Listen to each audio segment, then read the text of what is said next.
Au commencement était le Verbe. Le Verbe était avec Dieu, et le Verbe était Dieu.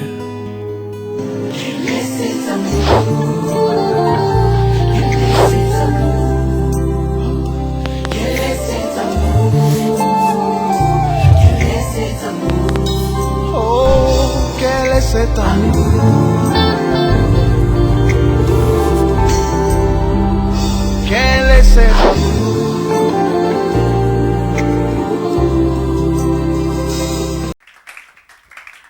Alléluia. Je voudrais dire shalom à toutes, shalom à tous. Je voudrais souhaiter aux unes et aux autres la bienvenue au centre évangélique Le Verbe Divin. Je l'ai dit, nous sommes centre parce que nous sommes un lieu de convergence. Nous ne regardons pas nos origines.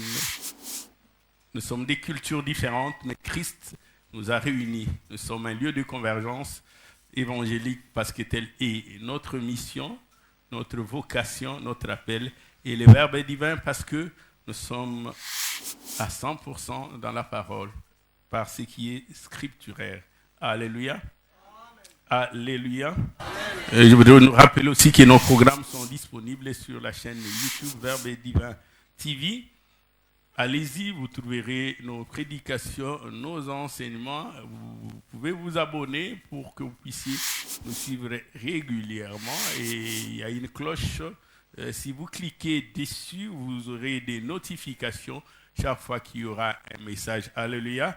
Si vous ne l'avez pas fait, je voudrais nous encourager à le faire. Pose la question à ton voisin. Est-ce que tu es déjà abonné à Verbe Divin TV? Pose-lui la question. Demande à ton voisin, celui qui est à ta gauche, celui qui est à ta droite, est-ce que tu es déjà abonné? Si tu n'es pas encore abonné, pose-lui la question. C'est une liberté. Si tu n'es pas encore abonné à Verbe Divin TV, ne manque pas de le faire et dis-lui que ce soir nous allons vérifier le nombre d'abonnés. S'il n'y a aucun accroissement, c'est que toi tu ne t'es pas encore abonné. Verbe Divin TV, alléluia. Nous bénissons encore Dieu pour ces dimanches merveilleux qu'il nous donne. Nous allons essayer d'introduire notre semaine de prière à la fois consacrée à nos familles, dans le concept le plus large, intégrant aussi bien la famille dans sa dimension charnelle humaine que dans la dimension spirituelle, parce que nous sommes réellement une famille, mais aussi recommander nos enfants qui doivent ou qui ont déjà commencé la scolarité. Je voudrais nous proposer deux textes de lecture dans un premier temps. Nous pourrons ajouter d'autres textes. Je pense que ce n'est pas aller vite. J'aimerais vraiment que nous puissions chacun suivre ce que Dieu voudrait nous dire en ces jours. Ce sont de petites choses que nous voyons chaque jour. Mais chaque jour, Dieu fait une chose nouvelle. Alléluia. Je voudrais nous demander de prendre d'abord, nous prenons Psaume. Le Psaume, le 37e chapitre. Je voudrais que nous puissions lire du 18e au 25e verset. Un texte que nous connaissons certainement. Psaume, le 37e chapitre, du 18e au 25e verset. Et puis, nous lirons les livres du prophète Jérémie, le 18e chapitre. Nous prenons juste quelques portions. Du 2e au 4e verset, ça pourra nous suffire pour commencer. Jérémie, chapitre 18, du 2e au 4e verset. Est-ce qu'on peut lire ensemble? Est-ce qu'on peut lire? Et on peut lire le psaume 37. Vous êtes prêts? À l'école primaire, on nous disait, vous y êtes? On répondait, nous y sommes, ceux qui ont fait les études primaires. Vous y êtes? Je me rappelle encore quelques-uns. Psaume 37. Je voudrais que nous commencions la lecture à partir du 18e verset. La Bible dit ceci: l'Éternel, Elohim, Dieu, connaît les jours des hommes intègres. Les jours, dans son sens est inclusif, pour dire le nombre d'années de vie ici sur terre. Il connaît combien? Le nombre de jours des hommes intègres. Et leur héritage dure à jamais, pour dire, est perpétuel. Ils ne sont pas confondus au temps de malheur, au temps de désolation. Ils sont rassasiés au jour de la famine. Étonnant. Mais le méchant périsse. Les ennemis de l'Éternel, comme le plus beau pâturage. Ils s'évanouissent en fumée. 21. Les méchants empruntent et ils ne rendent pas. Le juste est compatissant. Le juste, il donne, car ce que l'Éternel bénis. Ceux-là qui sont bénis de l'Éternel possèdent les pays. Et ceux que l'Éternel maudit sont retirés, sont retranchés. Verset 23. L'Éternel affermit, il renferme les pas de l'homme. Il prend plaisir à sa voie, à ses sentiers. Verset 24. S'il tombe, il n'est pas terrassé, car l'Éternel lui prend la main. Et voici ce qui peut être, comme nous, une petite conclusion de cette portion de lecture. Psaume 37, le verset 20. Voici ce que le psalmiste David dit. Verset 25. Le psalmiste David dit.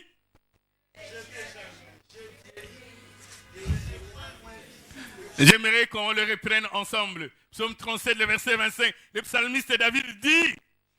J'ai été jeune, j'ai vieilli, et je n'ai point vu le juste abandonné, ni sa postérité mendiant son pain. Est-ce qu'on peut déjà acclamer le Seigneur pour cette portion? J'ai été jeune, j'ai vieilli, je n'ai point vu le juste abandonné, ni sa postérité mendiant son pain. Jérémie, le 18e chapitre, du 2e au 4e verset, la Bible dit ceci, Jérémie, chapitre 18, à partir du 2e verset. Lève-toi et descends dans la maison du potier. L'Éternel nous envoie dans une école assez particulière, dans une université, dans une académie, l'académie du potier. Il dit, va, là je t'enseignerai, là je te ferai entendre mes paroles. Et j'ai descendu dans la maison du potier. Et voici, le potier travaillait sur sa tour, sur sa machine. Les vases que le potier faisait ne réussissent pas. Comme il arrive à l'argile dans la main du potier, il en refit un autre vase. Pour dire, il a remis dans la moule, il a refaçonné tel qu'il trouva bon de le faire. Est-ce qu'on peut encore acclamer les seigneurs? Est-ce qu'on peut acclamer les seigneurs?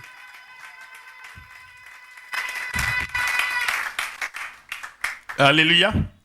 Le thème que je voudrais nous proposer est intitulé « L'héritage non corrosif du Fils du Juste ». L'héritage non corrosif du Fils du Juste. L'héritage inaltérable du Fils du Juste. L'héritage que la corrosion ne peut pas attaquer. Alléluia. Dans le texte du psaume que nous venons de lire, dans le 18e verset, le psalmiste dit, l'Éternel connaît le nombre des jours de chacun. Il connaît. Mais particulièrement de l'homme droit, de l'homme intègre, de l'homme juste. Et la particularité que les psalmistes attachent à l'homme intègre, l'homme droit, c'est que son héritage est non corrosif, son héritage est inaltérable, son héritage est inaliénable, son héritage est imprescriptible, ça n'a pas de date de péremption. Son héritage durera jamais. Il y a des héritages qui peuvent s'envoler comme la fumée. Mais pour l'homme juste, l'homme intègre, son héritage demeure. On va parler plus tard de l'homme juste, mais je voudrais d'emblée nous dire que l'homme juste, ce n'est pas un titre académique. Ce n'est pas un diplôme. Ce n'est pas un certificat qu'on obtient. C'est une manière d'être et de vivre. C'est un témoignage qu'on obtient. Pas seulement des hommes, mais un témoignage aussi de Dieu. Ce ne sont pas des choses dont on se vante, ce sont des choses qui sont visibles. Les hommes humbles ne disent pas humble. Non, ce n'est pas ça l'homme humble. Nous témoignerons de toi. Tu ne nous diras pas. Nous verrons ces choses de toi et nous attesterons que ces choses sont vraies. Tu peux passer ton temps à nous affirmer des choses Quand on va chercher ces choses, longtemps nous ne le verrons pas et nous ne croirons pas. Même si tu nous dis, l'Éternel m'a parlé, nous te regarderons et nous te prendrons pour un fou. Jézabel se disait d'elle-même prophétesse, mais elle ne l'était pas. L'héritage des hommes intègres, des hommes droits, durs, demeure pérenne, perpétuelle. Et même au temps de malheur, ils sont mis à part. Au temps de la disette, ils sont mis au large. Et quand ils marchent, le psalmiste dit, l'Éternel renferme leurs pas. Ils ne chancellent point. Qui est le vent de l'Orient, le vent de l'Occident. Ceux qui marchent avec l'Éternel marchent d'un pas assuré et même rassurant. Parce qu'ils sont avec l'Éternel. Ils ne chancelleront point. Alléluia. Parce qu'ils savent sur qui ils ont pris abri. L'Éternel lui-même dit par le prophète Ésaïe, voici j'ai placé à Sion une pierre angulaire, une pierre aiguisée, une pierre de cri. Celui qui la prendra pour appui n'aura pas hâte de s'enfuir. Celui-là a pris l'Éternel comme appui. Alléluia. Amen. Et il dit, j'ai été jeune. Il parle de son expérience, il parle du vécu. Pas des choses qu'on lui a racontées. Il a expérimenté. Des fois, la parole de l'Éternel est puissante quand nous l'expérimentons nous-mêmes. Parce que la parole de Dieu ne consiste pas seulement en parole, mais aussi en puissance. Nous voulons voir deux choses, comme Bartimée, fils de Timée, avait dit à Jésus-Christ, je veux voir. Je veux voir. Alléluia. Dans les textes de Jérémie que nous avons lu tout à l'heure,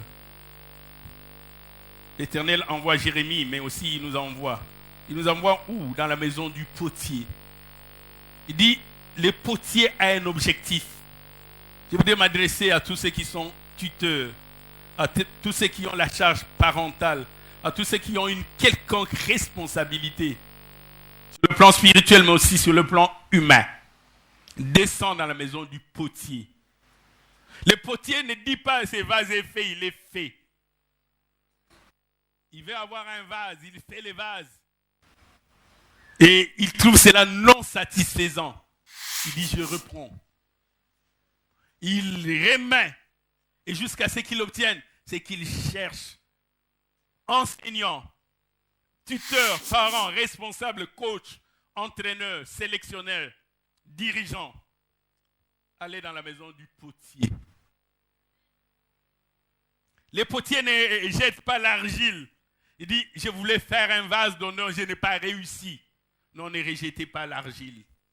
Reprenez l'argile. J'ai dit, parents, suivez-moi bien, parents. Reprenez l'argile, façonnez pour avoir un vase d'honneur. Et si vous n'obtenez pas un vase d'honneur, c'est que vos mains n'ont pas été habiles. C'est votre responsabilité. Dans notre société, lorsqu'on juge le genre, quand on dit à quelqu'un, il est impoli, on s'adresse à la personne elle-même. On dit de vous, vous êtes dépourvu de politesse. Mais quand on dit de vous, vous êtes mal éduqué, c'est que la personne qui avait la charge de vous éduquer a échoué. Il n'a pas atteint l'objectif. Il est un potier qui n'a pas réussi à fabriquer un vase d'honneur. Potier, ressaisis-toi, tu as encore le temps. Tu peux faire un vase d'honneur. Ne dis pas c'est d'argile est compliqué. Il n'y a pas d'argile compliquée. Il n'y a que des potiers qui se fatiguent, qui se lassent, qui laissent tomber les bras. Tu as les devoirs, tu as l'obligation, tu as la responsabilité. Nous voulons avoir des vases d'honneur. Nous nous tournons vers les potiers. Potiers, donne-nous des vases d'honneur. Nous voulons avoir des vases d'honneur. Ne nous racontez pas des histoires. Les autres travaillent avec la même argile. Ils obtiennent des vases d'honneur. Moi, je suis souvent étonné des discours de certains parents. Ils disent, cet enfant est compliqué. Non, l'enfant n'est pas compliqué. Tu l'as rendu compliqué. Et cela arrive à tout le monde. Les sacrificateurs Élie n'arrivait pas à diriger ses enfants. Ces enfants qui portaient des habits sacerdotaux, ils n'avaient que cela. Mais dans leur comportement, ils n'avaient rien du sacerdoce. Et celui qui va venir après lui, Samuel, la même chose. Ces enfants, la Bible dit, étaient des hommes pervers. Parents, où êtes-vous? Quand ils prenaient des morceaux, des sacrifices sur le feu, il dit, Dieu dit les choses dont il a connaissance. Il n'a pas été capable de remettre l'enfant sur le droit chemin. Un parent ne rejette pas le fruit de ses entrailles. Aucun parent ne le fera. Le parent travaillera jusqu'à façonner, jusqu'à donner la forme. La responsabilité t'incombe.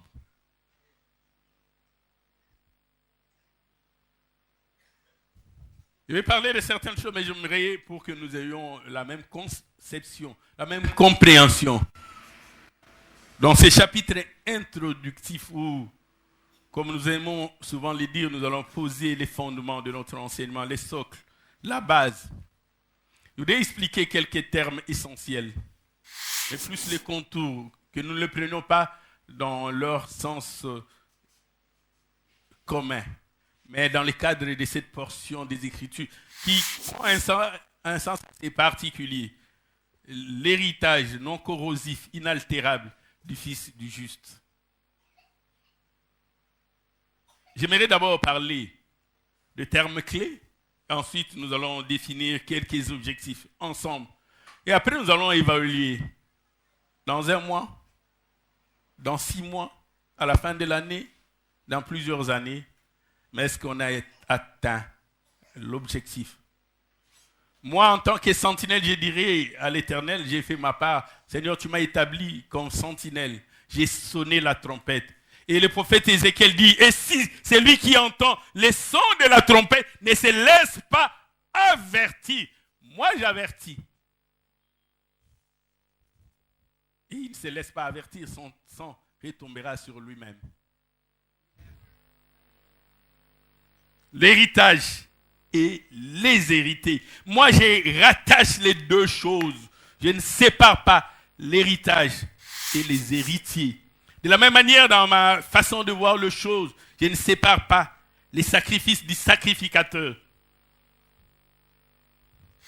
Je ne sépare pas le donneur du don. Je ne sépare pas les héritiers de l'héritage. Cette conception est essentielle que des parents ont amassé en termes de quantité des biens pour leur postérité, mais ils n'ont pas formé l'héritier. De sorte que lorsqu'il y aura abondance de biens, mais l'héritier qui n'aura pas les qualifications nécessaires, c'est comme si tu n'auras pas accumulé un héritage. Tu peux avoir un héritage important en termes de quantité, mais si l'héritier n'est pas qualitativement formé, préparé à gérer cet héritage, c'est comme si tu ne lui auras rien laissé. C'est comme si tu donnais des perles aux pourceaux qui en ignorent la valeur, qui vont le foutre aux pieds. Et la Bible nous demande de ne pas donner des perles aux pourceaux. Lorsque l'héritier n'est pas investi de tous les atouts nécessaires, tout ce que vous aurez accumulé après 40 années, je ne sais pas, 50 années de sacrifices, de privations, comme dans l'histoire de l'enfant prodigue, on lui avait donné sa part. Mais le père n'avait donné à l'enfant prodigue que ce qui est matériel. Et la suite était prévisible, parce que l'enfant est parti dans une impréparation totale. Il aurait eu peu, mais avec plus de préparation, ce qu'il aurait eu pouvait s'accumuler. Mais lui a eu beaucoup dans l'impréparation. Ne regarde pas seulement l'héritage. J'ai suffisamment de maisons pour mes enfants, même si je mourrais, ils seront tranquilles. Non, non, non, non, non. Ils ne seront pas tranquilles. Tu as préparé l'héritage sans préparer l'héritier.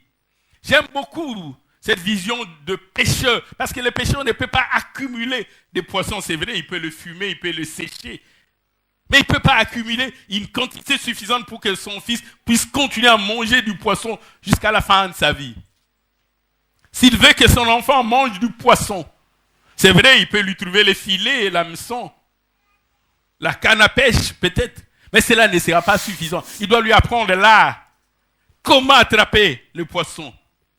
quel type d'eau, profonde, douce ou au rivage, et à quelle heure, le matin, le soir, la nuit. Lui communiquer la technique, même plus la technicité, les savoir-faire, c'est que les autres appellent le know-how. C'est comme ça. L'héritage, si vous le dissociez de l'héritier, vous n'avez rien fait. Si vous avez passé votre temps à accumuler sans équiper l'héritier, vous n'avez rien fait. Moi, j'ai dit, l'équipement est plus important. Un héritier bien équipé, bien outillé, bien préparé, il peut hériter peu. Il va accumuler. Mais celui qui n'est pas équipé, mal préparé, il peut hériter beaucoup et détruire. L'enfant prodigue avait dit, je ne veux pas qu'on me contrôle, il va au loin. Vous allez lire les textes, chercher où l'enfant prodigue avait investi. Mais on parle plus de l'enfant prodigue en termes de dépenses. Il est en train de dilapider. C'est le terme qu'on a utilisé. Dilapider. Comme s'il jetait par la fenêtre. On n'a pas dit qu'il a monté une affaire, finalement, ça n'a pas prospéré. Important. Isaac qui avait la bénédiction du Père n'a pas dit je suis l'héritier des promesses.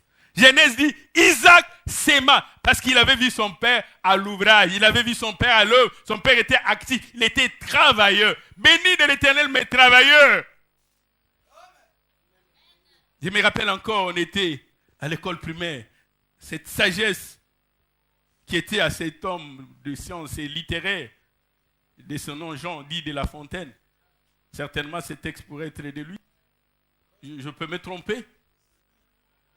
Il nous dit, il dit à ses enfants, l'élaboureur a dit à ses enfants, travaillez, prenez de la peine. Il dit à ses enfants, un trésor est caché. Quel est l'héritage qu'il avait laissé? J'aime beaucoup comment il commence. Un laboureur sentant sa mort prochaine fit venir ses enfants leur par là, en ma présence. Il n'y avait aucun témoin. Alléluia.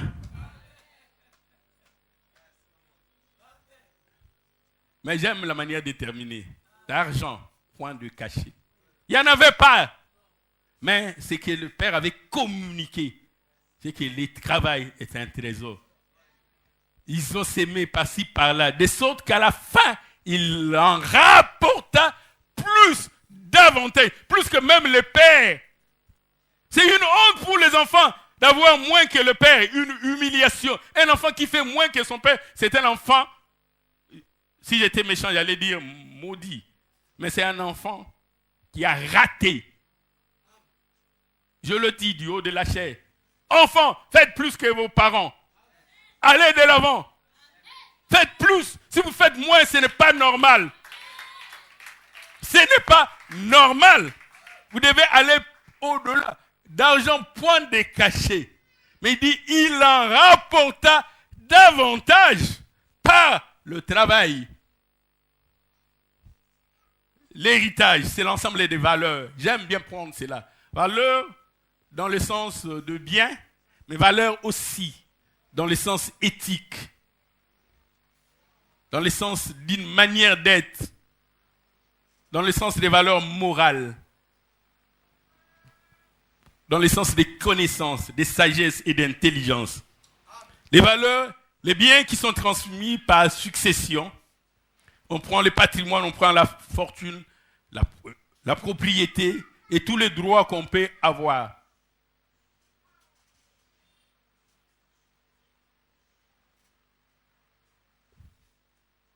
Aujourd'hui, les héritiers sont synonymes des paresseux.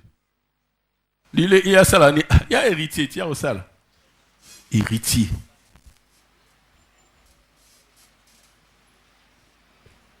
Les proverbes, dans le chapitre 13, le 22e verset, j'aime cette manière de présenter les choses. J'aimerais qu'on lise ça ensemble. Si vous avez vos Bibles, j'aimerais vraiment qu'on lise Proverbes. Le 13e chapitre, le verset 22. Proverbe dit, l'homme de bien, l'homme des valeurs, correct, intègre, droit,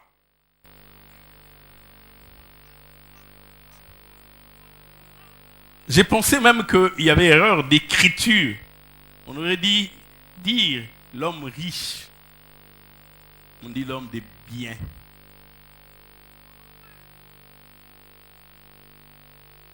L'homme de bien.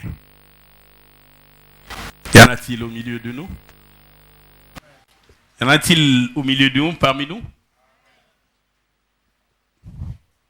Il a pour héritier. Je voudrais dire ceci. Les livres des Proverbes déterminent la qualité et même la quantité des héritiers par rapport à celui qui lègue. Quand tu es un homme de bien, tes héritiers seront différents.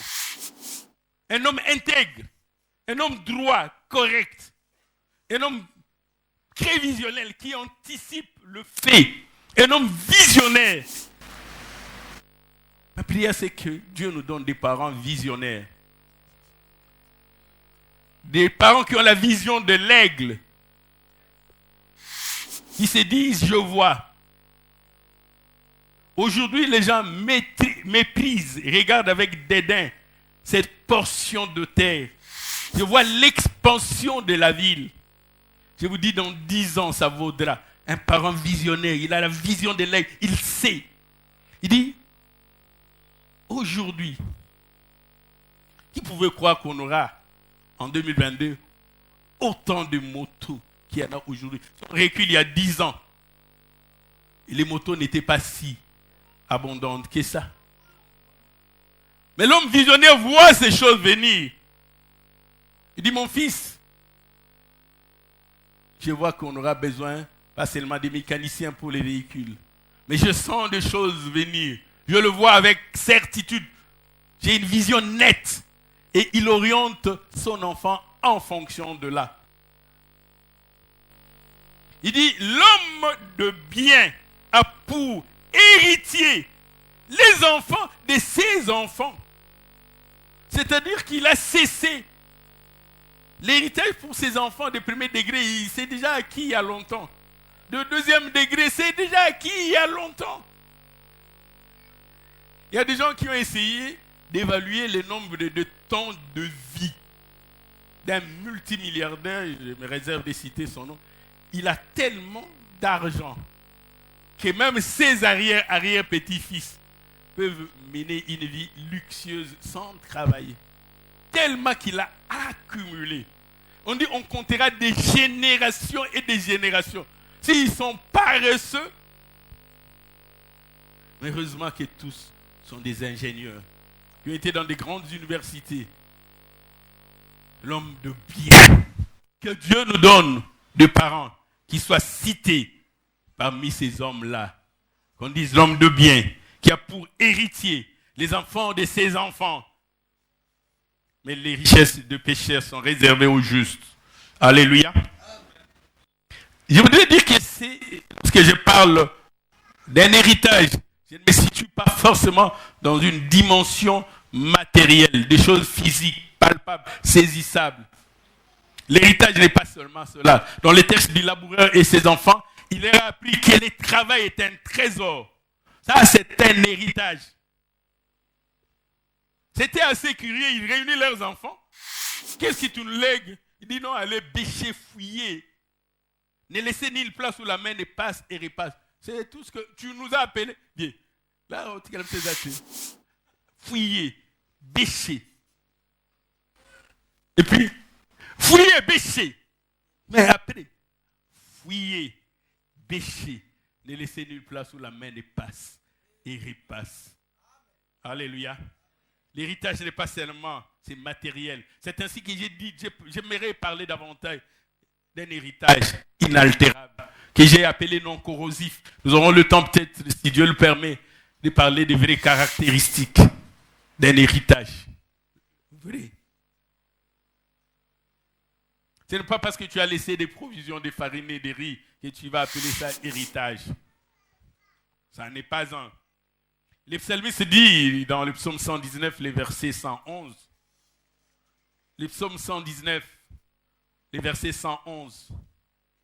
les psaumes 119, les versets 111, il dit, tes préceptes, tes enseignements, tes leçons sont pour toujours mon héritage.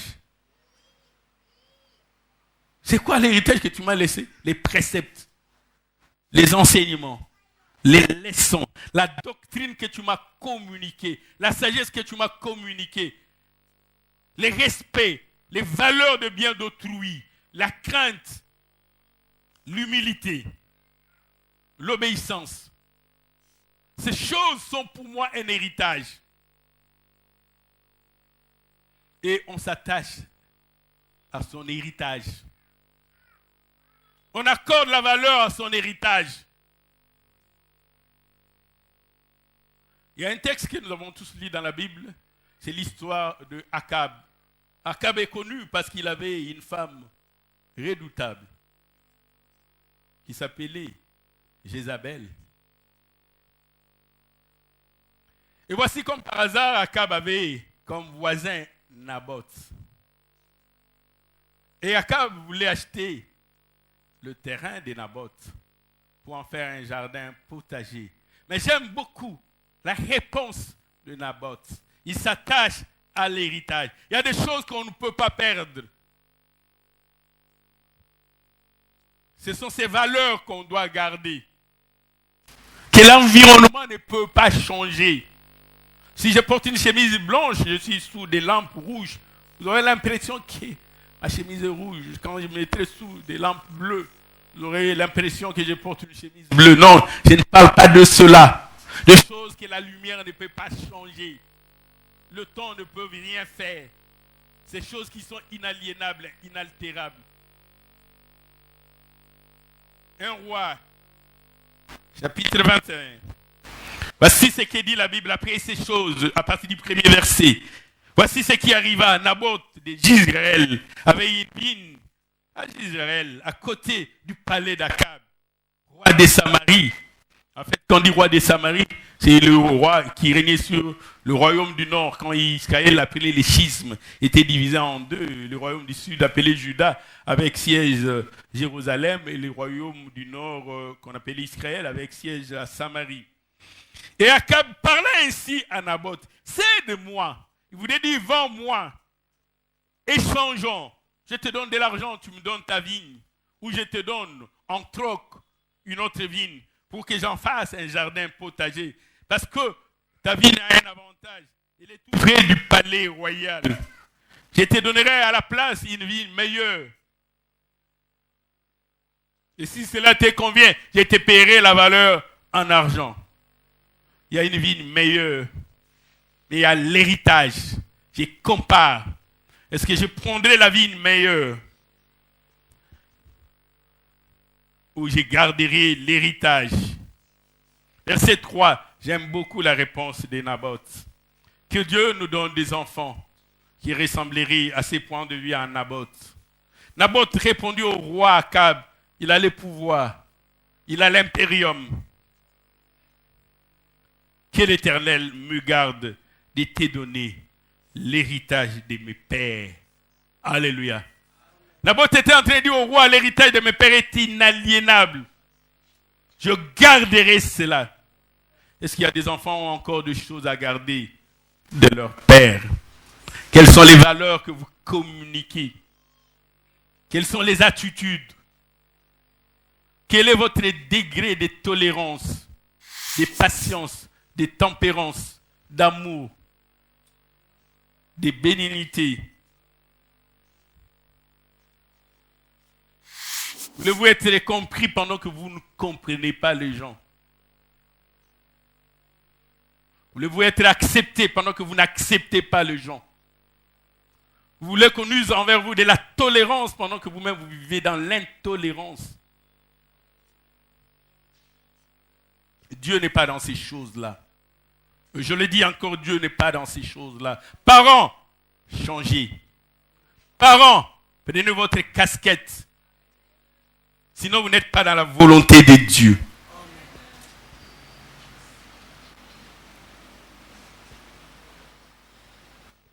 J'aime beaucoup ces récits que nous pouvons lire notamment dans Marc chapitre 10, partir du verset 17, la Bible nous parle de ce jeune homme-là, on aurait bien voulu connaître son nom. Peut-être qu'il s'appellerait Joseph comme Cambage, qui sait?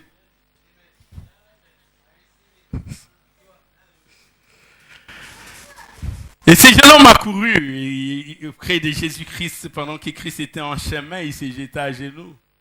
Il va poser une question importante à Christ. Il dit, bon maître, que dois-je faire pour hériter,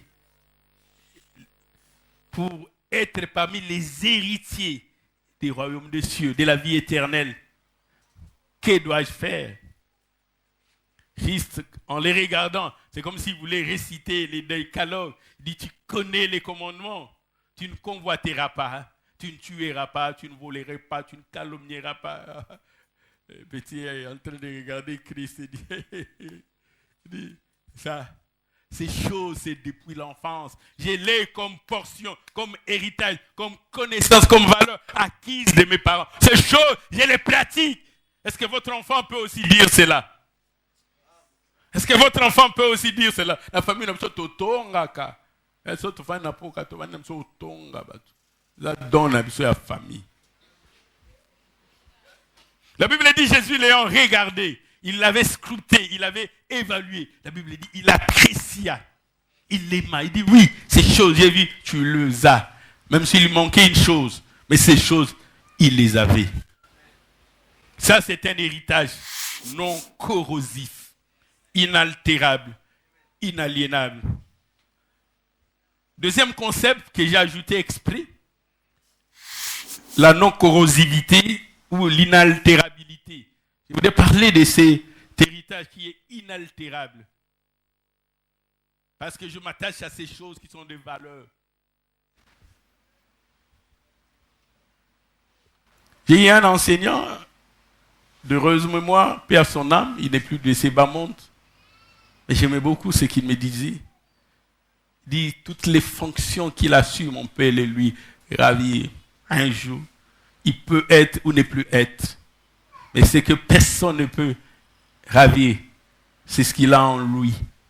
Ce qui fait sa différence des autres. C'est sa formation, c'est sa science, c'est sa connaissance. Il dit,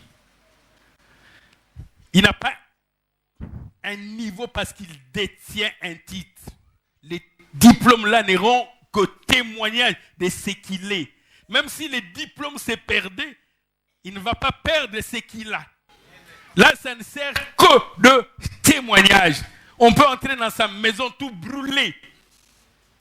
Tant qu'il aura encore sa tête, il fera des grandes choses. Des grandes choses, des choses qui vont étonner. Les diplômes, les parchemins ne servent que de témoignages. Ce n'est pas à cause du diplôme que tu es un bon couturier, un bon mécanicien, un bon juriste, un brillantissime économiste, un bon médecin. Ça ne sert que de témoignages.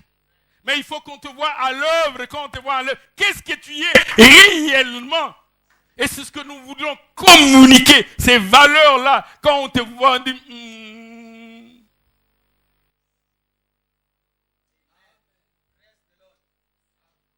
Il y a un ami qui aimait nous faire rire. Il dit, quand il regarde son épouse, il lui vient en tête l'idée d'aller redonner la dot. Un autre disait, quand je regarde mon épouse, j'ai l'idée d'aller réclamer la dot. Vous autres, c'est là. Tout dépend de ce que vous avez communiqué. Quand vous n'avez pas bien formé votre fille, ne dépensez pas la dot. Mettez ça en compte. Un jour, vous pourrez rembourser la dot d'autrui. Dis,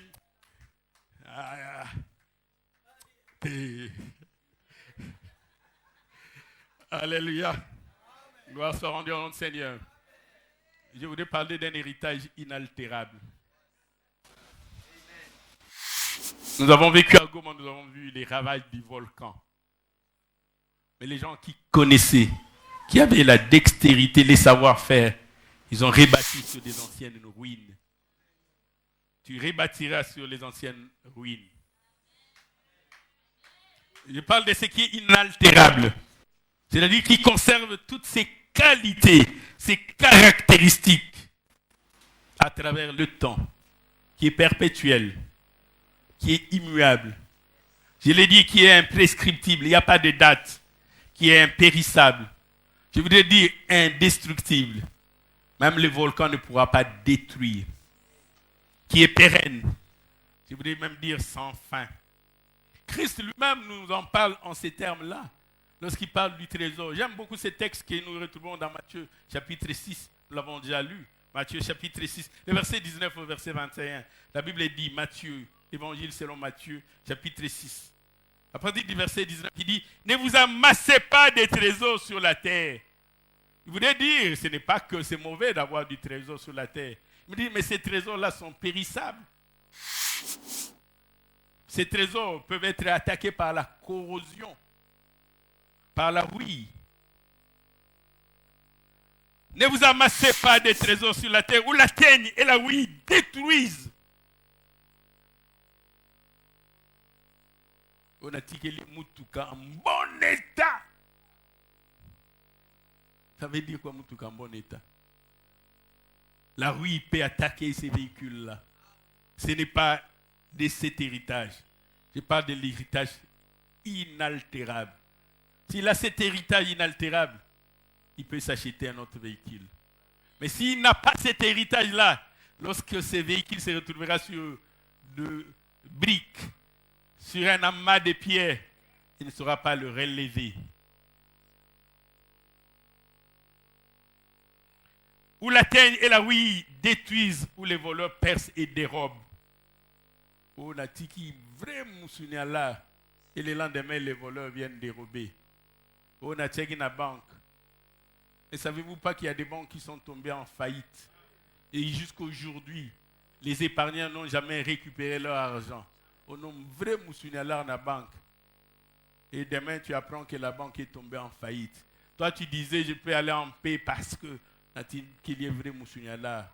C'est un héritage corrosif, altérable. Il dit, mais amassez-vous des trésors dans le ciel. Il dit, cherchez ce qui est des valeurs, d'intemporel, d'impérissable, où la teigne, la rouille, la corrosion ne peuvent détruire, où les voleurs ne peuvent prendre. Si tu as les savoir-faire, les voleurs entrent dans ta maison, ils pillent tout. Tu vas les laisser partir. Parce que tu sais que ce sont des biens périssables. Dis quand vous reviendrez à la même époque, dès l'année prochaine, vous trouverez cette maison encore remplie. Est-ce qu'il y a des choses que le voleur ne peut pas dérober?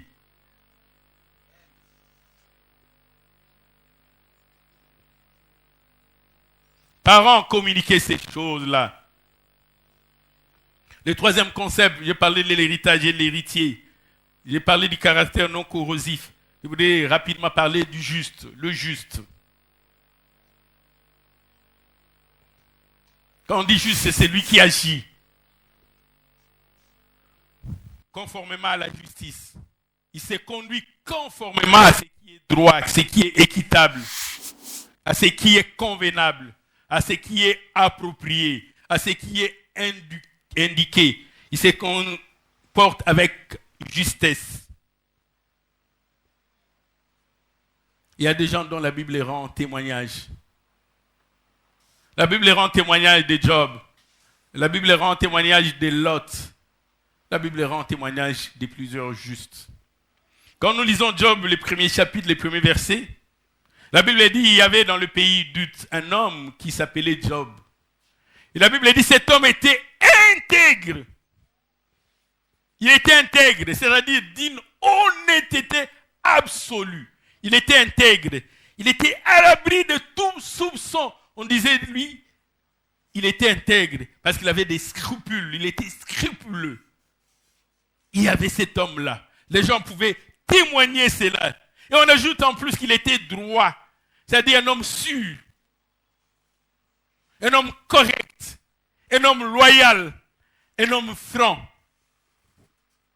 Il a déjà dit, aïe, aïe, aïe, aïe, j'ai oublié l'argent. Tu n'es même pas encore parti chercher, mais tu sais, c'est déjà perdu. Mais si tu as oublié chasser un homme loyal, intègre, correct, franc, tu n'as même pas besoin de l'appeler pour dire un mot, qu'on la met ça dans eux. Tu ne vas pas trouver la somme équivalente. Tu vas trouver le même billet. Si tu avais photographié ces billets, non, ce n'est pas le fait de retrouver $20, non, les mêmes billets que tu avais oublié, tu trouvais. Il ne va pas dire changer dans vos zongisa. Des hommes droits, des hommes intègres, des hommes justes. Et quand tu es juste, tu ne travailles pas seulement pour toi-même. Tu travailles aussi pour ta postérité. Et le deuxième, c'est Lot. Dans 2 Pierre chapitre 2, on parle de Lot, dans la condition où il vivait. 2 Pierre chapitre 2, à partir du 7e verset, dit « L'Éternel qui a délivré le juste Lot. » Comment était Lot? Il vivait dans un milieu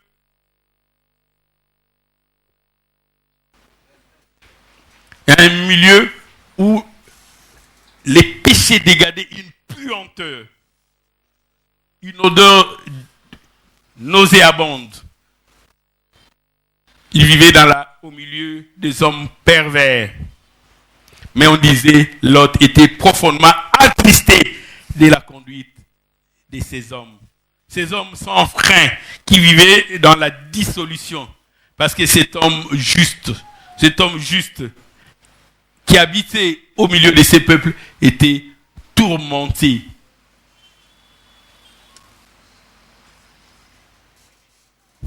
De Pierre chapitre 2 verset 7.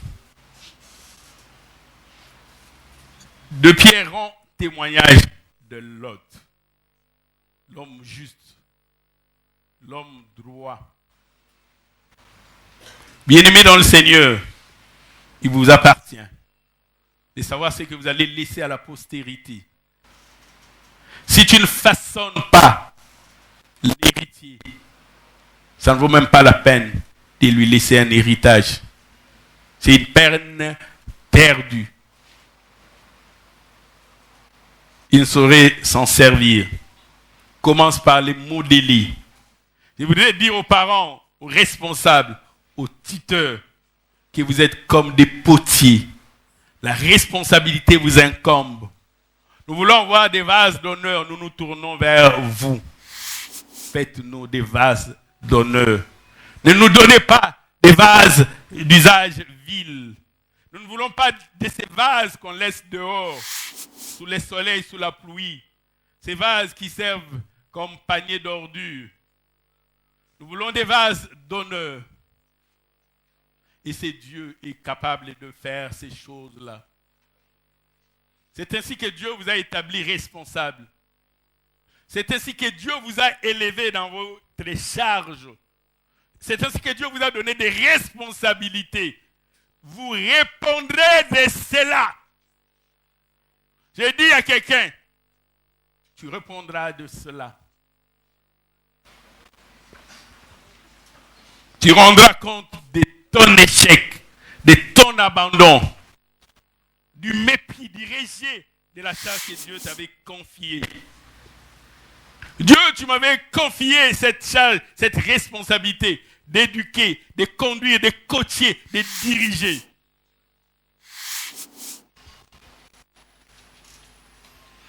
Ézéchiel dit, si Dieu établit au milieu du peuple une sentinelle, et lorsque la sentinelle voit les dangers venir, et que la sentinelle ne sonne pas la trompette, les méchants mourront pour ses iniquités. Mais son sang te sera redemandé. Tu as vu les dangers venir, tu n'as pas sonné la trompette, tu n'as pas alerté, tu n'as pas prévenu. Dieu est bon. Parce qu'il veut que nous sachions ce qui va venir. Pour que nous puissions nous prémunir de cela. Il y a des choses qui nous montrent. C'est ce que nous parle même de l'enfant prodigue. Il avait reçu beaucoup de biens, mais il n'avait pas réussi. Il a reçu, mais il n'a pas réussi. Ce n'est pas la même chose. Il a reçu. Du verbe recevoir. Mais il n'a pas réussi. Du verbe réussir. Tu peux recevoir sans réussir. Il a reçu, mais il n'a pas réussi. Est-ce qu'on prépare réellement les enfants à la réussite? Est-ce que nous préparons réellement les enfants à la réussite?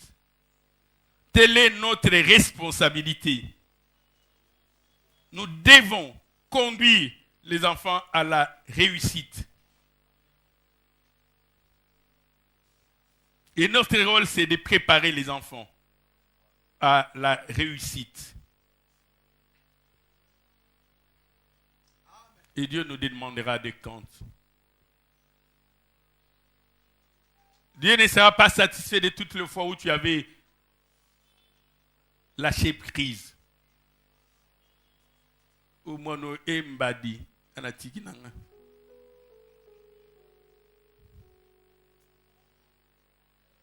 Et pourquoi Dieu avait choisi que ça soit toi? Dieu pouvait aussi choisir quelqu'un d'autre.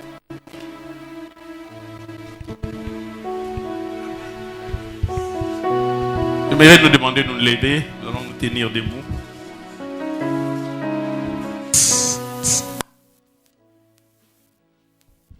Nous levons, nous avons nos têtes baissées.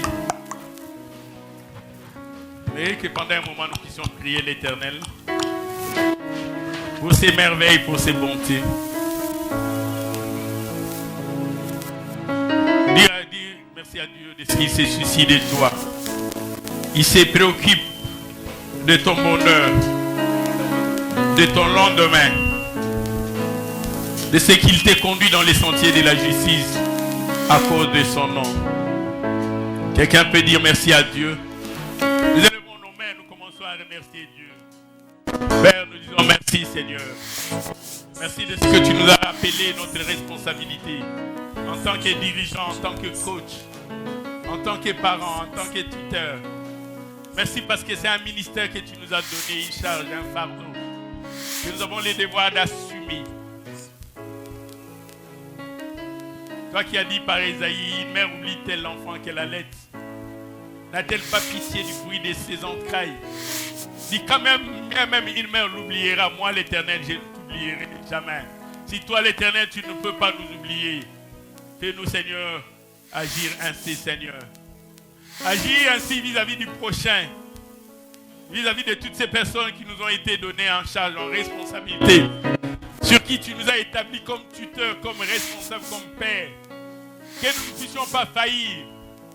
Notre responsabilité n'est pas seulement d'accumuler l'héritage, mais de préparer les héritiers. Nous te disons merci Seigneur.